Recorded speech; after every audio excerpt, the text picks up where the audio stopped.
Welcome to Are You Quizzing Me? I am Vineet Nair with my co-host Aditya Kashyap. This is a quizzing trivia podcast show. Join us as we dive deep into history, science, pop culture, and so much more. Let's get quizzing. And we're back for episode number 81 of Are You Quizzing Me? Your favorite quizzing and trivia podcast show. Today's is a very, very special episode. But before we get to what's so special about today's episode, there is the small matter of the audience question, which I will ask now and answer at the end of today's episode. It's a very short question, and hopefully you guys will be able to guess the answer by the end of today's episode. So the question goes as follows. Amerigo Vespucci has 2 continents named after him, making him the person with the most area on Earth named after a person. Right, so you have North America, you have South America, it's a huge swathe of land. So he is the person with the most area on Earth named after him. My question to you, my dear audience, is which is the person who has the second most amount of area on Earth named after them?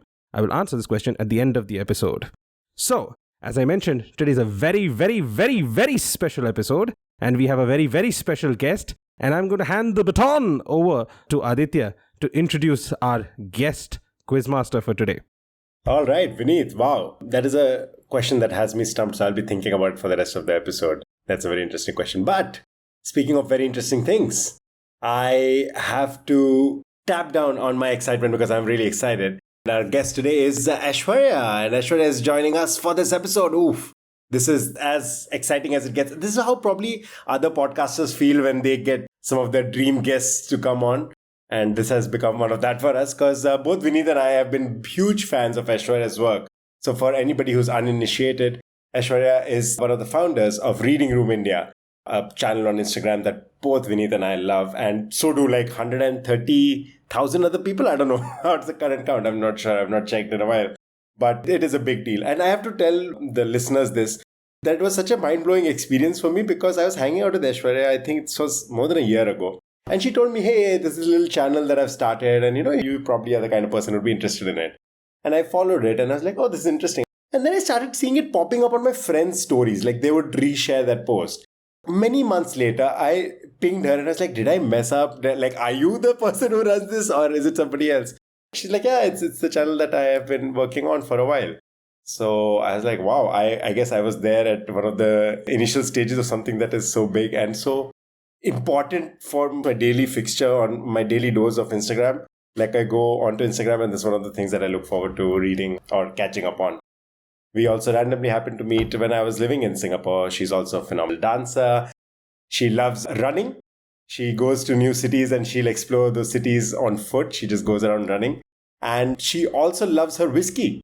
So the first time we hung out, and I don't drink myself, but it was me and a couple of friends. So we are like, hey, this person is new to our city. So we took her to a nice whiskey bar. And these are the few things that I think the world should know about this wonderful person and my friend Aishwarya. So Aishwarya, thank you for joining us. Thank you for coming on to our podcast. How does it feel? Hi, thank you. Thank you so much for that introduction. I don't know what to say. But yeah, thank you. Thank you for introducing me as Reading Room India's co-founder. That's a heavy weight. But yeah, like you mentioned earlier, one of the co-founders, the amazing work is predominantly done by my content lead, and all due credits to that one. And my partner as well, who has been consistently putting all the effort day in and out to ensure all the epic stories and different perspectives on your everyday news, or how we put it as helping and equipping people to become a little smarter today than yesterday, comes across. And we absolutely enjoy giving your daily dose of wit, wisdom, and what the fuck. Right? Apart from that, it was not a whiskey bar you took me to. It was a whiskey library. I'm sorry. It was a whiskey library. I've been off alcohol for like good 2 years now, just trying to cleanse or whatever it is. No other reason. And yes, Vineet, I also dance.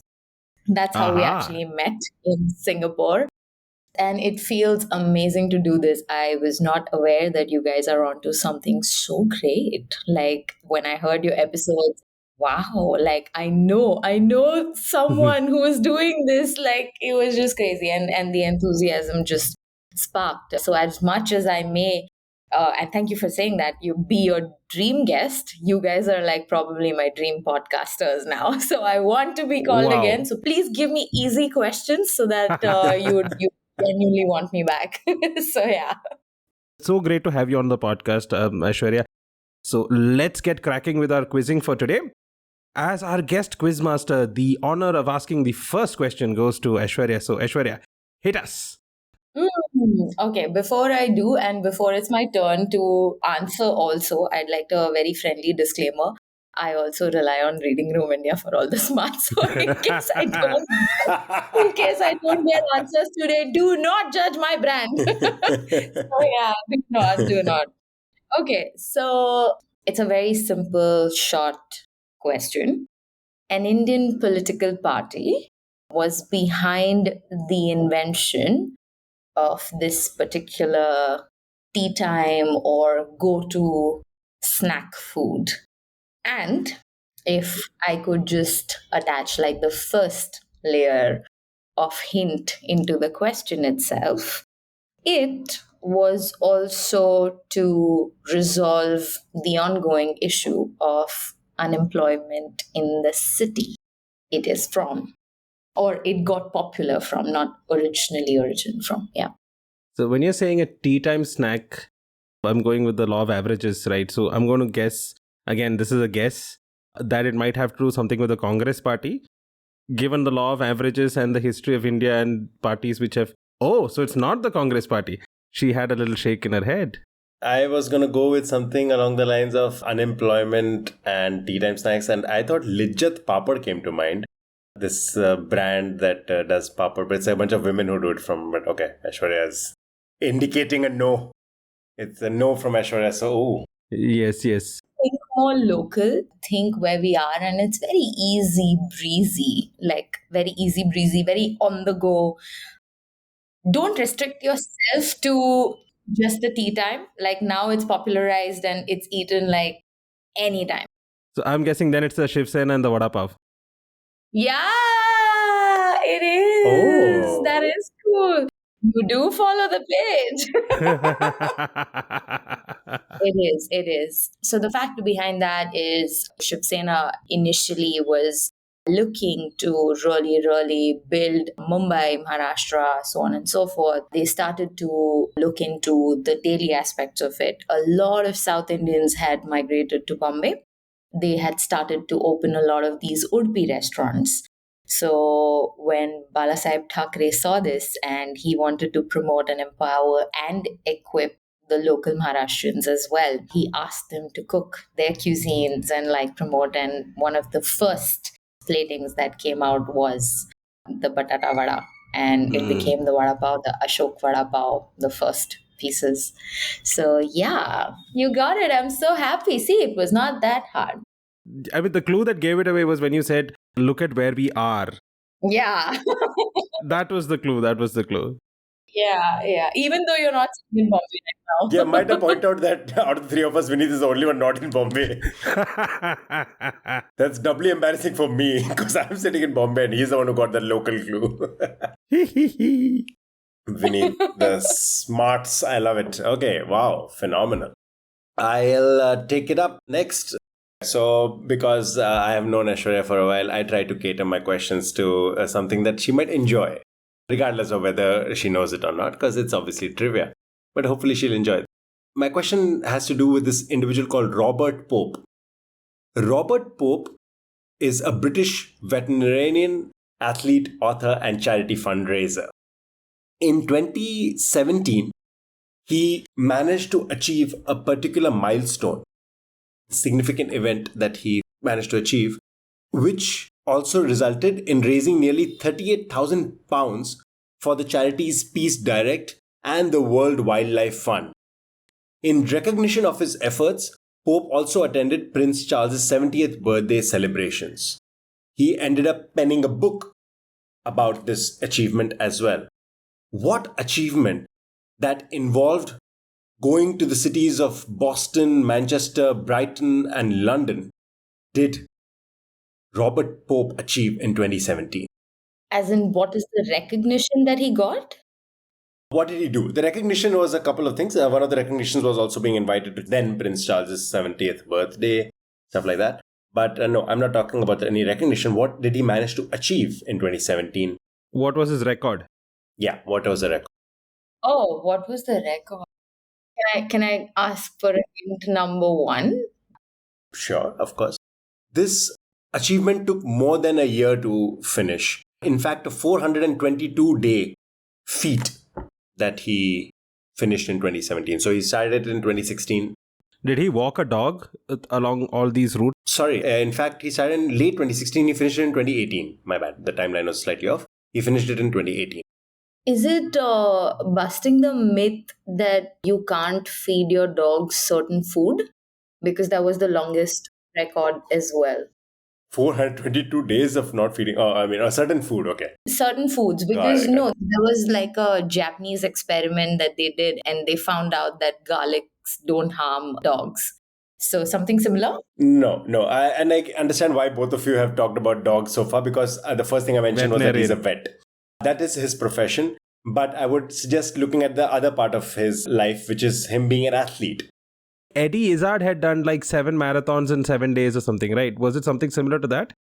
So this has to do with running. But I would say, and this is perhaps a giveaway of a clue, so if you directly get the answer, maybe you want to give the other person a chance.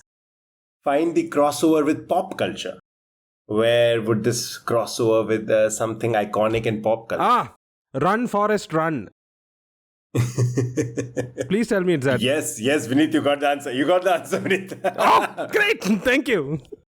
Is at the edge of his seat. Vineet can't wait to confirm. Yeah, no. I'm so embarrassed. No. Yeah. It's okay. This is a very obscure piece of trivia. I only know Vineet would get this because of the pop culture reference. This is the first person in history, first person in the world who managed to run the entire route that Forrest Gump in the movie Forrest Gump. And the book. The people who have watched the movie or read the book or seen Lal Singh Chadda, I guess, they know that the titular character that ends up running a fair amount of distance. In the American version, obviously, runs across the US. So Robert Pope actually did that, ran across the US and covered a distance of approximately 15,607 miles. Only? Wow. Which is for those of us who don't like the stupid American system and like our metrics, it's 25,000 kilometers. It is 25 freaking thousand kilometers. How insane is that? Oh, good Lord. This man ran 25,000 kilometers. This included, by the way, the cities I mentioned. It included the marathons that happen in these cities. So he ran the Boston Marathon as part of the run, Manchester, London, Brighton as well. I did enjoy that question. There were like 3 things in there. He's a vet, he's also like got British connections, and definitely running. Love it. Absolutely love it. So Aishwarya, back to you. You can ask us our next question. Cool. So this one's also something that I've been excited about. Let's see if Adi gets it. This is more like I have expectations that he might just get it. When this particular art form emerged first, it was known as the music of bitterness because it was predominantly curated by a certain set of immigrants who moved to New York. It was meant for buffer when they would be really, really sad. It was meant for a buffer when they were going through extreme tough times. And it was also a piece of celebration eventually. Yeah, it's an art form that came into existence because of this particular set of immigrants. I'm going to leave the question here first and then going to start dropping hints. Since you targeted this question at Aditya, I'm guessing it's a dance form. That's where I was inclined to as well. I once told Aditya a decade ago, don't play the question, play the quizmaster. So now because you said that it's something to do with Aditya, the first thought that came to my head is, did bachata arise from immigrants in the US? It is bachata? Yeah. It's bachata. Yes! Like he just got it in fluke. My God. Vineet is doing a job of embarrassing me in today's episode, just getting things I should be getting.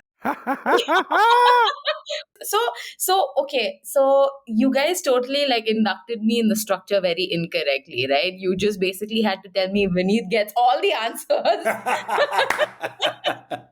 Yes, that is true. Yeah, but bachata is correct. Mm. In the early days, bachata was once referred to as the song or music of bitterness. It was when the Dominican Republic immigrants moved to New York and they wanted to create a buffer. It was a light piece. One more trivia around it, it was supremely male dominated. So men would dance bachata with men. Oh, okay.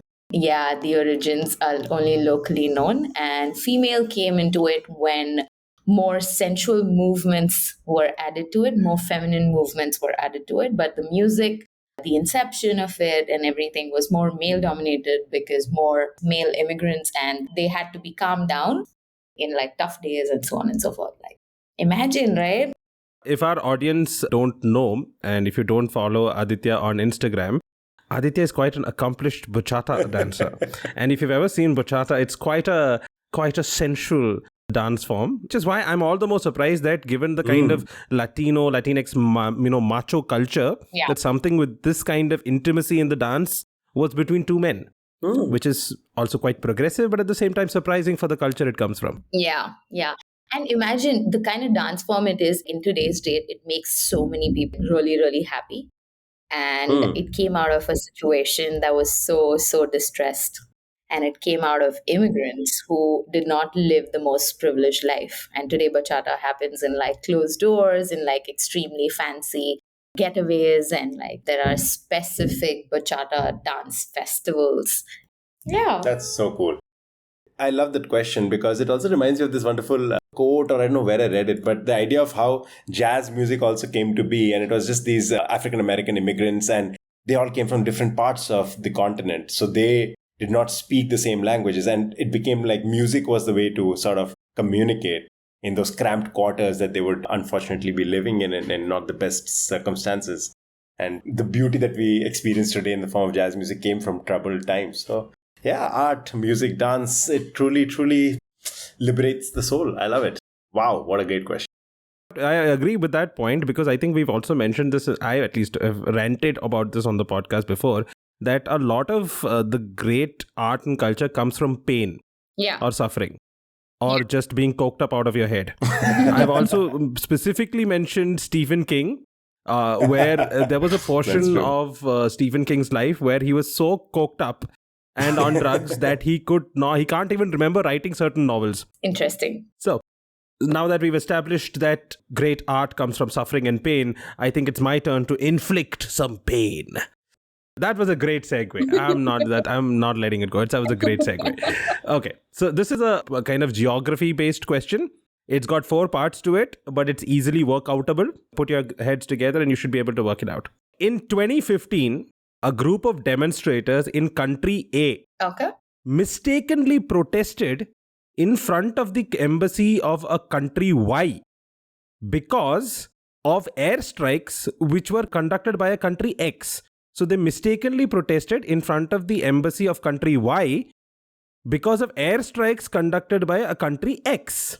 So there's A, Y, and X. Okay. Got it. Exactly. So the people of A mistakenly protested in front of the embassy of country Y because of airstrikes conducted by the country X. Now, a few months later, actually many months later, a politician from country A tried to fly to country Y. Now, he was going there to campaign to citizens of A living in the country Y about a referendum that was about to happen in the country A. Okay. So there was a referendum that was about to happen in country A, and this fellow wanted to fly to the country Y in order to campaign to the citizens of A who are living there. Okay. The government of Y obviously refused to allow him to do so. Okay. They did not allow him to campaign there. Now, in protest, some misguided individuals from A ended up burning the flag of country Z. So I want you to try and identify the countries involved. Country X conducted some airstrikes Mm. Country A protested in front of Y. in front of the embassy of country Y. Yes. Yeah. Yes. Yeah. A politician of A tried to go to Y, but he was stopped. So in protest, the people of country A burnt the flag of country Z. Okay. You have not given us a time period for this, right? Events happened between 2015 and 2017. Just to caution, this is what causes world wars. Bunch of confused people doing. Oh no, this is nobody's going to war over this. This is like when you finally realize the reason for this series of events, Yeah. you'd be like, this is just dumb. So, getting confused between countries, I don't know why I'm tending towards Austria and Australia. And then getting confused between flags, then I go from Australia and New Zealand. Like those are very similar flags. So I think XYZ could be Austria, Australia, and New Zealand, which makes me think A, who was Austria bombing? I can't imagine Austria was bombing anybody. No, they were not bombing. Airstrikes. There were airstrikes, right? X was conducting airstrikes. So then what does that make Z? No, Z would be New Zealand because that would be the confusing flag. That means A is remaining. Who did Austria bomb? Now, all of this is dependent on the fact that I even got the Austria, Australia, New Zealand part correct in the first place. So, Vineet. You have to like lead us somewhere. Like, is it? Let me just say that you're in the right gear, but in the wrong car. Oh, that's not helping at all. I know. That's just throwing us off our game completely. I was like, at least we. Okay, I will give you a clue. Aditya's thing with flags is right. So, is it Australia and New Zealand? No. Your idea that it was a confusion about Yeah, flags. that's very obvious, right? So now similar flags. Okay. First is 2015 and airstrikes. That's the first clue. Okay. Yes. Right. How many countries actually conduct airstrikes? Not that many, right? Then I'm going to go back to country Y. Now, as I said, there was a referendum that was supposed to happen in country A. And when country Y refused to let that politician come and campaign over there, some people from A mistakenly burnt the flag of Z. Now, there were some other supporters who were not misguided, who decided to protest by murdering a fruit. Murdering a fruit. Was this fruit guava by any chance? I heard rumors about this as well. No, this is not about a guava. This is actually more a direct representation of that country. I'm trying to think of the countries that I know of with similar flags. That would be the approach I would go with. I'll give you the continent. It's Europe. Are all these countries in Europe or are they all in different parts of the world? Europe and Asia put together, let's say that way. So it could be like a France probably has done airstrikes. Okay, I will also give you an additional clue as to where the airstrikes happened. Okay, yeah. The airstrikes happened in Syria. So A is Syria. No. A protested, but the airstrikes happened in Syria. So there was an airstrike in Syria. Country A citizens decided to protest, but they mistook country X for country Y and protested in front of that embassy. Later, when there was a diplomatic kerfuffle between A and Y, they mistook the country Z for Y and burnt its flag. I mentioned a fruit. I'll give you one more clue. Last clue. The fruit that they murdered as protest against country Y was an orange. So Netherlands. Netherlands, like Dutch. Yeah. Okay, great. So, why is the Netherlands? What does the Netherlands flag look like? That should give you the rest Netherlands, of the I think, is similar to another European country. I'm forgetting one of these smaller ones, man. Is it? Another 2 European countries. I hate the fact that all of them have similar flags. Thanks to this question, every flag is like jumbled into my head. Is it by any chance Luxembourg that Netherlands is similar to the flag? No. Okay, last and final clue. This is absolutely the last and final clue. The flag of the Netherlands has 3 horizontal stripes. It's red, white, and blue. You're not talking about France, right? It's not like France. It can't be France. Don't tell me it's France. So Z is France. Z is France. How did they get the vertical and the horizontal off? That is dumb as hell. Yeah. So now you've gotten France, you've gotten the Netherlands. Which is the third country? Russia? Yes. X is Russia. Y is the Netherlands. Z is France. Ah, nice. Can you guess which country is it that apparently whose citizens can't recognize flags? I was going to say Turkey, is it? It is Turkey. So, this entire diplomatic kerfuffle happened because people in Turkey apparently can't recognize flags. They were protesting against Russia, but happened to do it in front of the Dutch embassy. When they protested against the Dutch, they happened to do it by burning the French flag. Oh, good Lord. The chaos. Now, if Reading Room India has not covered this I think would be a great thing to Yes. hint. Taking notes. Why do you think I said yes to the episode? It's for me and my content team. Oh my God. This is crazy. And you are saying that you followed this purely on Reddit?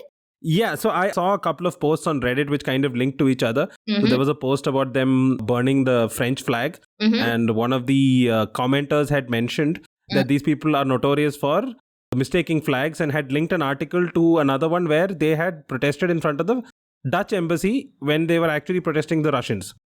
Interesting. Very interesting. Okay. And Aishwarya, it's your turn again. Okay. Since we're talking about like a lot of geographical scene, I'm going to throw in a little bit of travel. You have to guess this particular tribe from this particular continent. You have to guess the tribe and the continent. And I'm going to give you hints of what this tribe is popular for, what this tribe is still known for, and their cultural practices, and so on and so forth. Okay, so this particular tribe is one of the oldest tribes in this particular continent. They are known to be extremely polygamous. They celebrate that. They choose the head of the tribe in a certain ritual that involves a certain athletic showcase. I will begin here. So you have to guess the tribe and you have to guess the continent. I was just thinking, I don't know why this association came to my head, but I was thinking of the Maasai from Africa. Oh my God, Vineet, just leave this chat right now. The audience and the listeners are going to be like, this is rigged for Vineet. You got it from the polygamy that they practice, didn't you? Yes, polygamy. I think I've also read about them on your channel. I thought, hey, I'll go like slow on these guys with all of these. No, you can't take Vinit lightly. This man is quite the juggernaut. This is how he just reigns over my effort. I was like, okay, I have to have a travel story. I have to have this. I have to have that, etc. But no, it is Masai Mara. It's one of the oldest tribes in Africa. And the beauty about this tribe is they practice polygamy, and their women are absolutely okay with polygamy. And their women celebrate this in very, very respectful traditions, because the head of the house is also the woman, but head of the tribe is the man who can jump highest. Ah, yeah. There are a lot of famous photographs of Maasai men jumping, and you get them in mid jump. Correct. And in celebration, they always go around dancing, and they have like pretty distinct sounds in their, what do you call it, like the lyrics. Vocalizations. Yeah, they have distinct sounds, and they come up with all of that as collectively as a community. Yeah, these are some of the facts that I can recall, some of the trivia that I can recall collecting from the travels. Fascinating, yeah. Fascinating facts about the Maasai tribe. Mm. And moving from tall people to also somebody who's tall by Indian standards. Aditya, your question. Barely so. I'm full of great segues today. Yeah, and picking on my clues so freaking easily. I'm hating that. This is the difference, right? Because my instinct was to say Wakanda, because they fought in a film to establish who the chief is. Oh No, my it's like God. you could be doing like a little bit of like a bait and switch, like a fictional tribe, like the Wakandan people, like they have a fight before they establish the chief. But yeah, I'm the idiot, I guess. Oh, Okay, I'm going to talk about an art form that was in and around in various forms for many centuries, but gained a lot more prevalence during Great Depression. Traveling performers would perform this art form in its very rudimentary state because this was the easiest and the cheapest way that they would provide entertainment to people in dire straits otherwise. So they would be going around performing these in their traveling entertainment circuses, I guess, or whatever it was called. Eventually, these performers began to incorporate a physical structure into their performance, which made the art form what it is today. What art form am I talking about that during Great Depression gained prominence and became what it is today because of the fact that they were traveling around and they decided to incorporate a certain physical structure into the art form? I want to be a noob and guess miming first. Is that what it is? Miming is a great guess simply because of the vaudeville history of it. But no, I would say that is probably a little before Great Depression. Okay. The other physical object has thrown me off my game a little. In this case, it was an actual physical structure that was around them that they decided to incorporate into their art form, giving rise to what that art form is currently recognized as or how we would recognize it today. Got it. Is this tangible and physical object something that's light in weight and can be moved? Could be. I think for the most part, it is still today. Yeah. Back then, it definitely was because it was part of the traveling performance. Magicians? Magic? No, not magic. Is it something to do with like gymnastics or something? No, not gymnastic. The reason why I asked the weight of the physical object is because I wanted to guess juggling. That's a great guess, but no, not what I'm talking about. I'll tell you, the reason I came up with this question was because, Aishwarya, I was trying to find questions that you and I probably have spoken about, that I know of you and I know of your interests. So let me be more specific. It's a dance form that I'm talking about. And I believe you and I have talked about this dance form specifically. The ribbon dance, the hula hoop? Not the ribbon dance, not the hula hoop, no. I have spoken to you about so much. I'm a chatterbox. Oh, okay. So now that I know that I have no skin in this game, You don't get to say that, Vineet. You do not get to say that. and he'll still get it. I'm not privy to your conversations. Okay, so you said it's a dance form. Is it like something like Cirque du Soleil? No, not Cirque du Soleil, no, not at all. Oh, wait, is it tap dance? No, not tap dance either. I would have guessed it, but there's no physical object as such. You are counting the shoe and the floor. Yeah, you need a floor, right? You need those plywood floor. Like if you're on a dirt track somewhere, you'd need some kind of wood. A polished version of it. Tap dancing can happen anywhere that the surface can make noise. Yes, I need a clue. So, interestingly, the use of this physical object in both sports and exercise, if not entertainment, dates back to around 800 years ago to the traditional Indian sport of Malakham. Pole dancing. Vineet is just on fire today. It is pole dancing, Malakhamba, pole. Yeah, we did speak of it. Pole fitness. We have spoken about pole fitness. Yeah. So, yes, it is pole dancing. Malakhamba is the sport, and khamba would, of course, mean pole.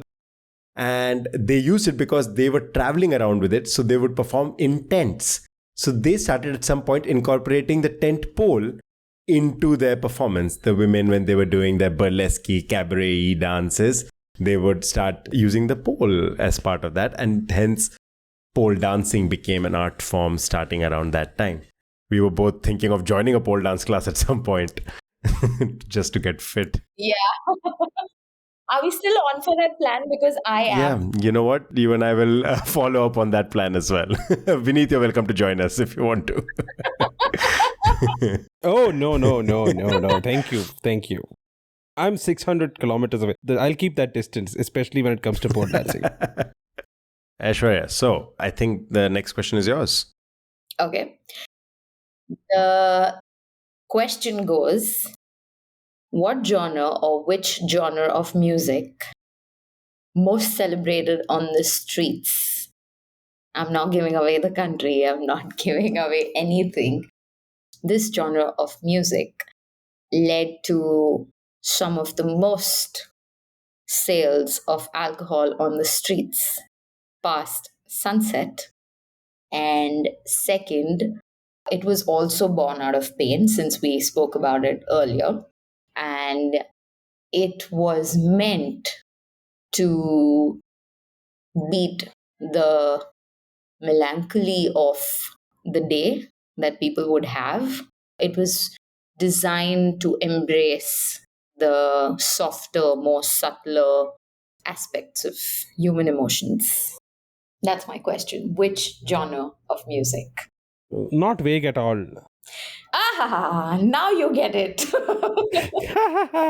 I dropped zero hints just in the question. So, no, the answer is definitely not in the question. Okay, so let me recap the clues. So there was alcohol in it, there was melancholy. It was meant to deal with that, and it had something to do with the time of the day. I think it had something to do with the evening. Post sunset. Okay. Was this during a specific festival, did you mention, or was this not anything to do with the festival? Throughout the year. Okay. There is a country in question that you have not mentioned yet. I would say it has like differing versions of the origin. So that's why I'm staying away from the country aspect of it, where it was originated. Okay. I have a guess. The melancholy and the alcohol and the evening, I don't know, evening night, something spiked. I don't know if it's right, but I was thinking jazz. I was going to say blues. It is true. It is true.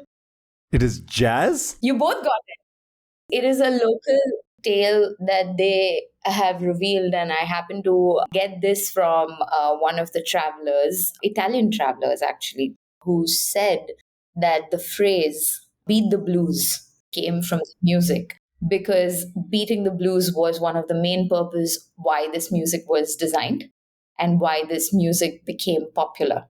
And why the sunset is because this music uplifted the absence of the daytime chores and stress and anxiety. Oh. So it would beat the blue skies and be present post sunset, and the feeling of, being extremely tired and like upset and whatever happened. It was supposed to give you an escape from your daytime.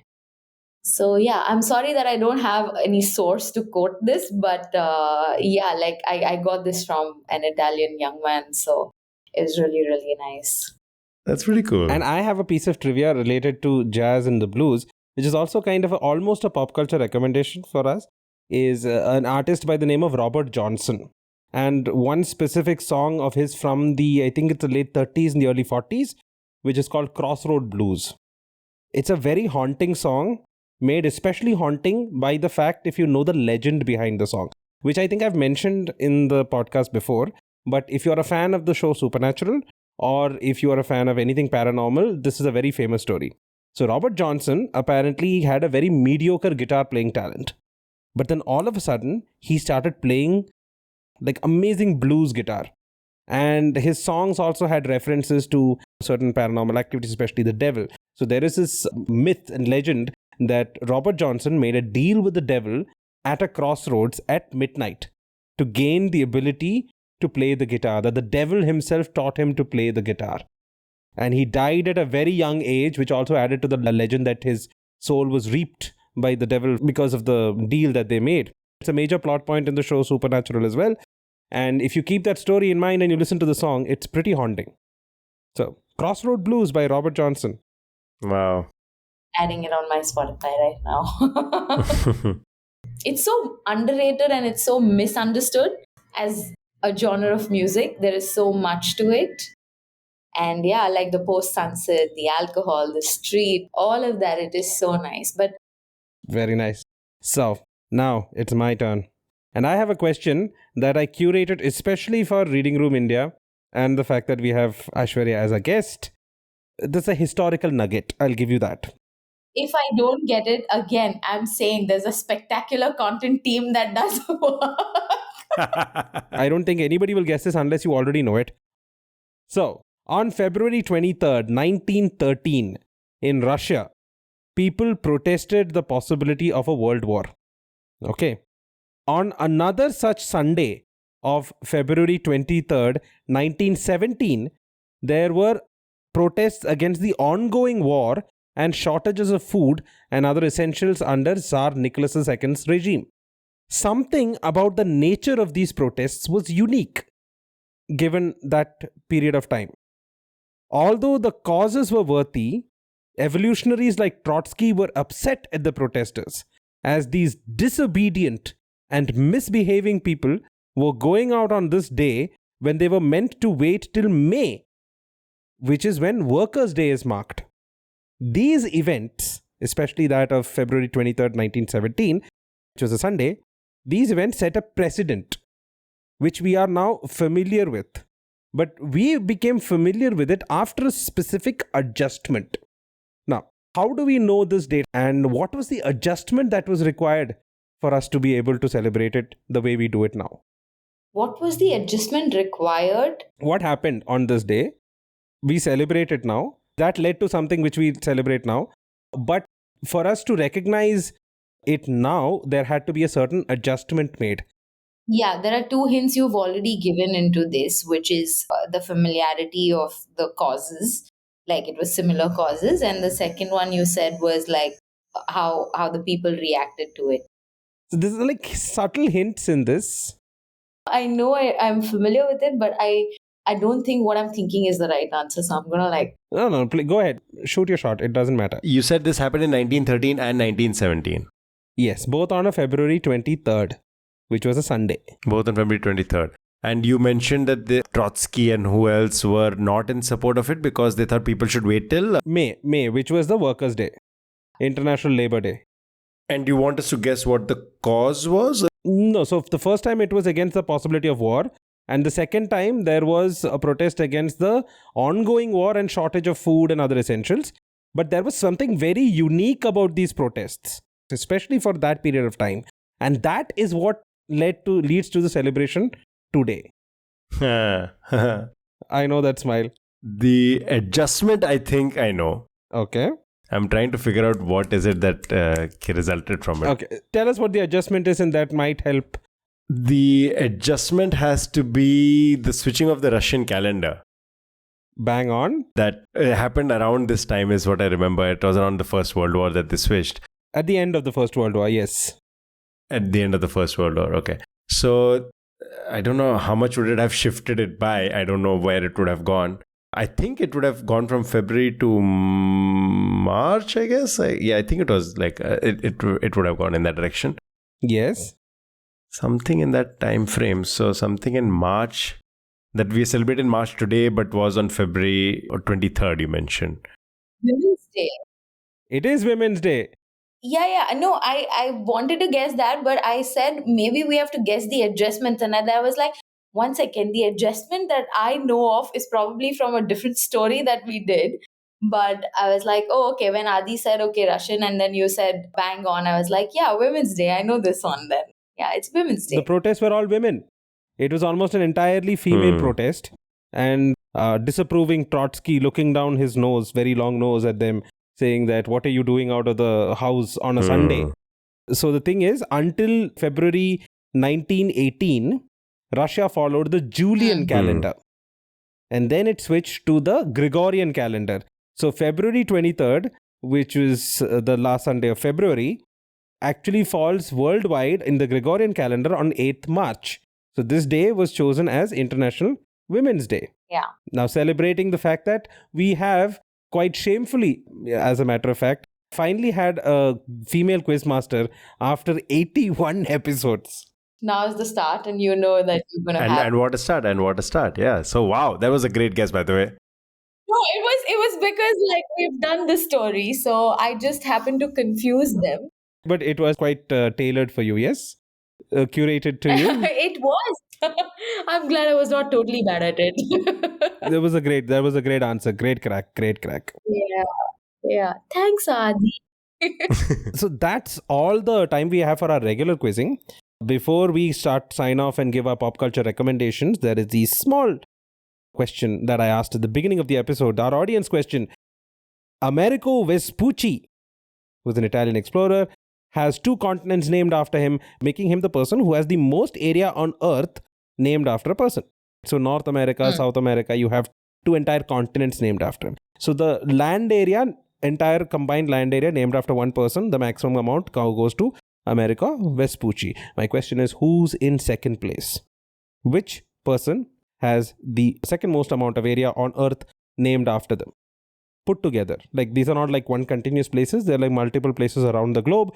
But when you put them together, this will probably be second place. There's an entire Wikipedia page with, I don't know, hundreds of places named after this person. So Then it's probably some British dude. Like I'm guessing some like Georgia, George, something like that. again, right gear, wrong car. Okay. Alexandria, Alexander. Oh no! You've gone cold. You've gone cold. Like you're on the right track with British. Oh, okay. British guy. I'll give you one clue. There was a very famous headline given by, I think it was the journalist Manu Pillai. Basically, he gave a headline after a particular name change in India, saying the largest sex change operation in India has just taken place. Oh, interesting. Victoria Terminus. Yes, Victoria Terminus to Chhatrapati Shivaji Terminus. Shivaji Terminus. Right. Yes. So the answer is Queen Victoria. So Queen Victoria has a lot of places named after her. There are no countries per se, but she has Lake Victoria, Victoria Island, Great Victorian Desert. Queensland in Australia is named after her. There's an entire Wikipedia page. I recommend people to just go read it. There are places in India, there are places in Pakistan, Canada, Ghana, places across Malaysia, Malta, Mauritius, New Zealand. So many places when you add all those areas up. Point of clarification, Your Honor. Okay. Then I don't know if it probably will be similar or if larger, wouldn't Bharat be technically one of the largest places named after a person? I don't think put together. Yeah, not like Large parts of Canada and a huge chunk of Australia are named after Queen Victoria. Plus, you have a lot of other places. So I think that's definitely more than... yeah, half of Australia is still called like Visit Victoria, right? Fine. I'll give up my jingoism then. Yeah. We should actually make that the clip for this particular podcast. It'll make it go Yeah, viral. no, because Queen Victoria winning over Bharat is definitely going to get you some fans, Vineet. Yeah. Yeah, I did not think this through. First of all, how is Queen Victoria a British dude? Yeah, that is true. I'm sorry, you said dude, by the way. You very casually just put the word dude there. Okay, my mistake. Not dude, dudette. Yeah, dudette or like lady. Yeah, but no, that was fun. That was Victoria. I was like, British dude, which British dude? And then I'm already thinking of like which George, because like Georgia and I went in the opposite direction. I went like very Tom, Dick, and Harry. I'm like, are there places named after Tom or Richard or Harold? Which one is it? Okay. So I can't claim credit for this question. This question appeared in one of my quizzing groups from Goa. There was a quizzer who put up this question, so I can't claim full credit for it. But yeah, it's a fantastic question, so I thought it definitely deserved a mention here. So before we start signing off, pop culture recommendations. Let's give our first opportunity to recommend some pop culture to Aishwarya. Obviously, you can't do Reading Room India. no. That is our pop culture recommendation. Reading Room India is our pop culture recommendation. No, I'm not. I'm going to take this opportunity to actually put in some fun, but only for like age appropriate audience out there. You got to read this book called Kill Your Friends. It's absolutely disgusting. It's absolutely filthy. It's absolutely inappropriate. I'm just also going to give you the author's name. So it's Kill Your Friends by, I hope I pronounce it right, John Niven. So it's about a record producer who's 27-year-old, and it's from like the early 90s kind of setup and stuff like that. It's something that you guys will relate to, and if you're into reading, for sure you have to read this book called Kill Your Friends. It's disgusting. It's like nasty. It's absolutely unfit for a decent society. It's just crazy. But you have to read this. And in terms of watching, I am watching quite a lot of like regional cinema and like trying to pick up on a lot of backlog. I happened to watch this Marathi movie, which is in two parts. It's called Bhai Vyakti Ki Valli. Okay. So it's about Pula Deshpande, India's early columnist, theatre artist who was a comedy writer and also like I think one of the early Indian first stand-up comic guy, but he did it out of theater. So because Adi is into theater, and since you read a lot of like fun Reddit posts, and like, you read a lot from whatever, I'm guessing, digital reads, but yeah, this book, in case you're into books, hard copies, for sure, Kill Your Friends is for you. And the theater one, Marathi with subtitles, it's available on Netflix. You should definitely watch it. And what theater did to his life, what comedy did to his life, and how it went on. It's brilliantly put, and it's 2 parts. It's a little dragged and slow in between. That's my personal take of that. But overall, it's I think beautiful. It's absolutely beautiful. This guy, Pula Deshpande, late Pula Deshpande, he was Bal Thakre's teacher as well. Wow. Oh. He's a very, very renowned names in Maharashtra and with the Maharashtrian community. So yes, those are my recommendations. See, I told you I came prepared. I came really prepared for this. You did. Adi, your turn. I would have to, first of all, give a shout out to Reading Room India. Not enough shout outs can be given. It's phenomenal. If you haven't, go follow. We have recommended it in the past. No qualms about recommending it again and again. It's phenomenal. So please go check it out. Absolutely. I have 2 recommendations for today. The first one is this book called Ice Station. This is by an author, goes by the name of Matthew Riley, an Australian thriller writer, Matthew Riley. Ice Station is one of my absolute favorite books. It just plays out like a great action film. Scarecrow, yeah. Vineet has read it clearly. I just saw Vineet throw his hands up into the air and then the screen froze for like... And he froze. It is a book that does evoke that very response, because I read it and I could not believe it for my life that this has not been made into a movie, because it really reads like a screenplay for an action film. It's a lot of fun and it's just very fast paced. Don't expect anything which provides you some literary awakening, but Intellectuals. Yeah, nothing like that. So Matthew Riley's Ice Station, absolutely must read. Hopefully somebody makes a film out of it. And the other thing I'm going to recommend, because I'm looking at my bookshelf right now, and the one thing that sticks out over there to me is Tintin. If you have read Tintin, I recommend rereading it. Probably have read it as a child or as a teenager. I recommend going back to it as an adult. There are, of course, some things which are outdated and of its time. But for the most part, it is a beautiful read. It is something that evokes that love and childhood adventure sense. So I would say, Tintin is something you should go read again. And those are my 2 recommendations for this episode. Interesting.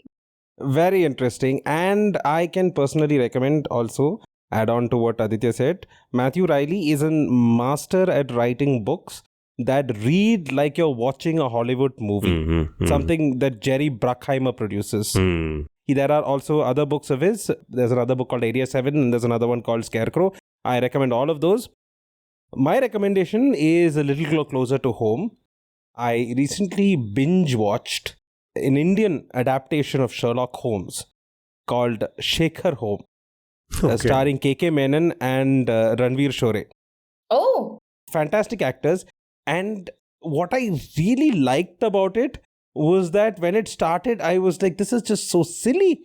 This must be some kind of comedy pastiche, because there's a lot of comedy involved.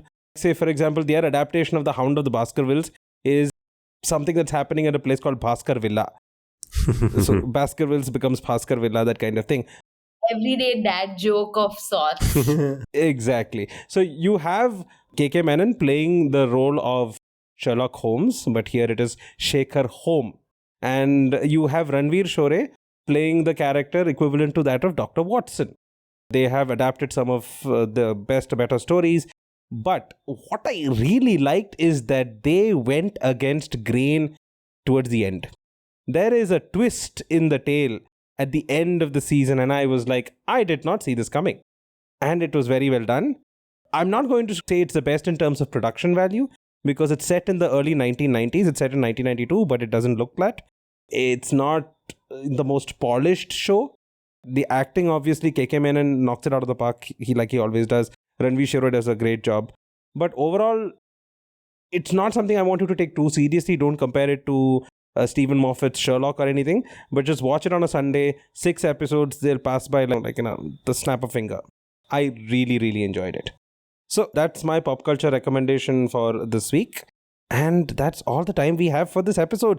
Thank you all for listening in. We hope you enjoyed the show and learned something new. If you liked what you heard, please consider subscribing to our podcast and to Reading Room India, the Instagram channel. It's a fantastic channel and I would recommend it to everybody who enjoys trivia, who enjoys history, politics. It's pure infotainment. We'd also love to hear from you, feedback, suggestions, even trivia. You can send us questions that you want asked on the show. You can send us those questions either on our personal Instagram accounts or on our email, areyouquizzingme@gmail.com, with the name of the quizmaster in the subject line. We also have a community on Reddit, r/areyouquizzingme, where you can join other fans of the show. We appreciate your support and look forward to sharing more episodes with you in the future. Aishwarya, it's been a sincere sensation. We really enjoyed doing this episode with you and hope you can come back again for future episodes. That's all from me. Aditya? I just have to say, we have to get Aishwarya back, and hopefully some of the other people who are associated with Reading Room India. I would love to meet the rest of the team also. Exactly. The people behind the curtain. And hopefully a collaboration on social media at some point too. We should figure that out and deliver on that for people who love trivia across all platforms. So look out for that. Things in the future, obviously exciting, entertaining. But for today, thank you so much, Aishwarya. That was a phenomenal episode. We have to do this one more time, hopefully very soon. Thank you once again for being our guest. And I guess we'll see you guys next week. Yay! Thank you. Bye.